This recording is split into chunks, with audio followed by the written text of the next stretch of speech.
Are only hours away from a government shutdown, and the Democrats have a very clear binary choice. They can choose to keep the government open by voting for a short-term, nonpartisan, clean, continuing resolution, 24 pages long, or they can vote to shut the government down. That's what we're looking at. They, as you all know, have voted during the time they had the majority 13 different times, and when Biden was in the White House, on short-term continuing resolutions, 13 different times. And so it begs the question is what's changed?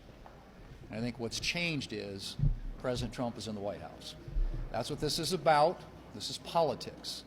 And there isn't any substantive reason why there ought to be a government shutdown. This is something that has been done routinely, as I said, 13 different times when the Democrats had the majority.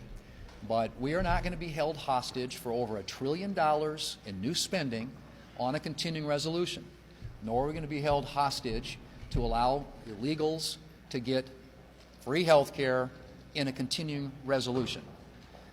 These are things that they're demanding as part of their so-called negotiation. Ladies and gentlemen, there isn't anything here to negotiate. This is a routine funding resolution to keep the government open so that we can continue our appropriations work and fund the government in the old-fashioned way, which is allowing the Appropriations Committee, Democrats and Republicans, to work together as they have been. And by the way, the Democrat leader keeps talking about not consulting. The Appropriations Committee, they picked the date. Democrats and Republicans, the big four on the Appropriations Committee, were consulting. They picked the date for the continuing resolution, November the 21st. And so this has been an open process from the very beginning.